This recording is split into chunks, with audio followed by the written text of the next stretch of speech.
Allison here with DanceFest Productions, an interview with my best friend / an amazing teacher, Mr. Brian Mason. He's here today to talk to us about turns and specifically turning at home while under quarantine and the best tips and tricks he has for you. What are some ways that dancers can work on turns without actually turning? I think when we break down the scientific approach to turns, the last thing you add to the turn is the rotation. So what a better time than right now, while you have time to yourself, to discover that whether it's about turns or pirouettes or about mas or stretching or strength, anything, the dancers that figure out that they are their best own teacher are the dancers that advance the quickest. And so now is a great time to discover how you teach yourself the best. So before I say anything, that's the number one thing you need to think about. Number two is the very base, always going back to the very basics is super essential. I mean, whether you're 5 years old or whether you are 25 years old, like myself. Kidding. I wish after this quarantine, I'm going to end up being like 65 years old. You want to go back to the basics, which is basically a balance, understanding what a balance is. So I always used to tell the students when they would say, Mr. B, I'm falling to the right or the left or forward or back. And I'm like, okay, let's figure out why, because everybody's body is different. And so you have to figure out what's your body's intuitive reaction to balancing. The number one thing we fight in balancing is gravity, right? Gravity goes one direction, it pulls you down. So a lot of times we put too much focus in rotation rather than fighting gravity, because the balance is the key. You want to get more rotation? It's not about your momentum around. It's about, because that's easy. That's easy. That's like takes nothing. It's about fighting gravity longer. So while you're at home during this quarantine, but we'll walk through step by step the basics of getting to the long-term balance, like balancing for 10, 20, 30 seconds, even longer. And that is lining your body up to essentially stand on one leg, on one part of the foot, with energy going two directions that creates resistance that holds you in place, okay? So a common misconception with balancing is that it is freezing or holding.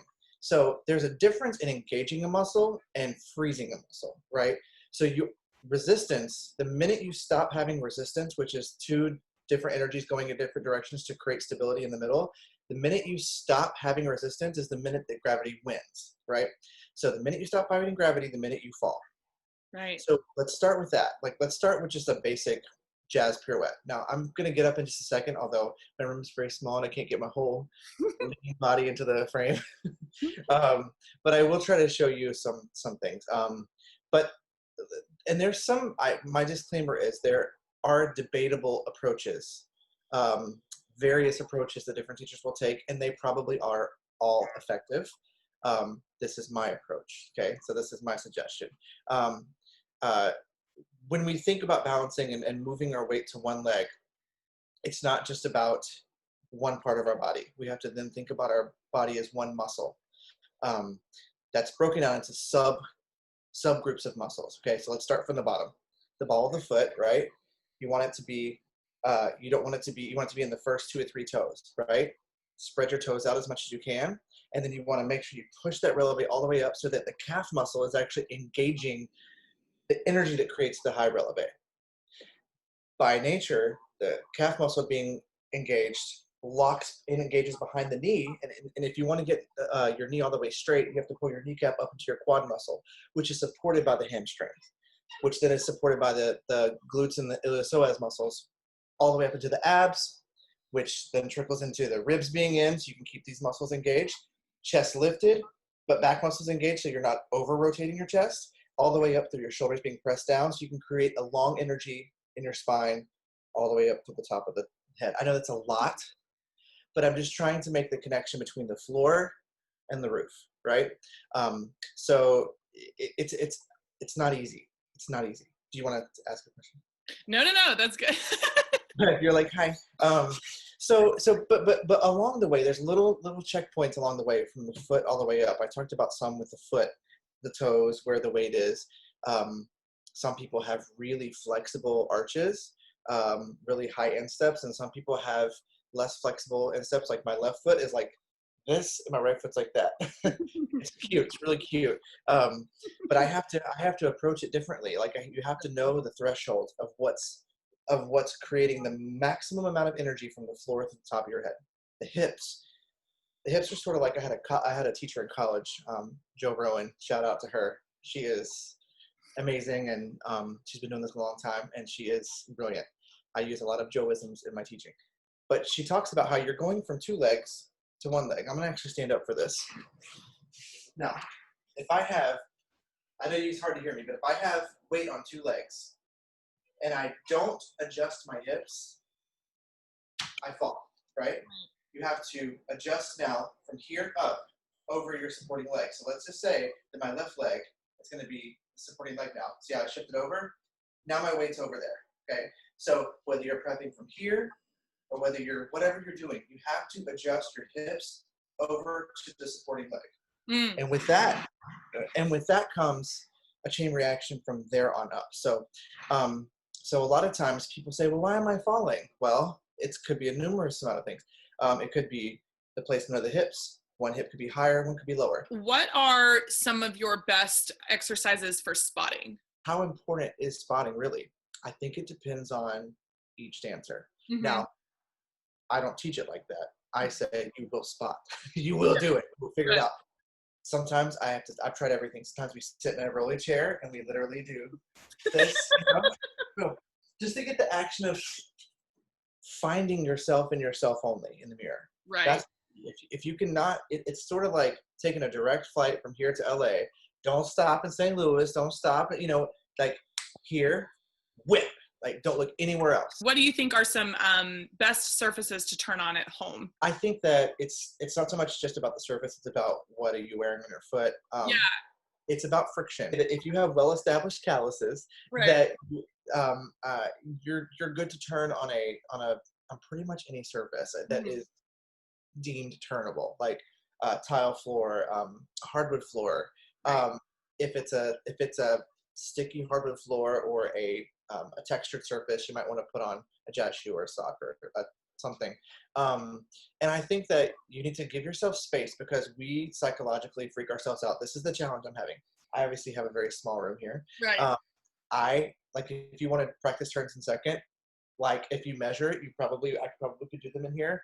But psychologically, I'm worried about hitting something, so I'm not going to be focused on the right things. So give yourself the biggest space possible. I would say probably in a garage, an open garage is a good space. Some of you have dance rooms. Some of you have, some of your moms let you move the furniture around in the family room or the great room that has a hardwood floor. That's what I would probably recommend. My last question is, do you have a favorite turn exercise for in place? So maybe not traveling across the floor, but just like an in-place turn exercise? So it kind of goes back to the balancing thing. I like doing quarter turns, like prep, plie, up, hold, down. Still practicing your spot. Quarter turn, quarter turn, quarter turn. Half turn, whole turn, double, triple, quad. I recommend if you do that to give yourself music so that you learn to line up your spot with the beat of the music. That's really important because, especially in a group setting, for competition dancers or for anybody, or for Broadway dancers, whoever wants to turn in sync with other people, you need to be spotting on the same counts, right? That way you can get your rotations together. So practice that with music. I would say there's nothing wrong with doing like a side pas de bout prep. I think it's important to practice turns from a still position and also practicing them from coming from something. So maybe to do a shine ball change or a ball change, kick ball change or whatever. Always come from something so that you can practice your muscle memory that you're setting up your prep correctly without too much time to think about it. That's good advice. Yeah, practice the slow prep first so that you can understand what's happening. And very, very important, allow yourself to make mistakes over and over and over. The goal is to take something from each mistake you make, right? Yeah. Don't get overly frustrated because guess what? People like Autumn Miller and Sophia Lucio, those people, they did not learn to turn like that overnight.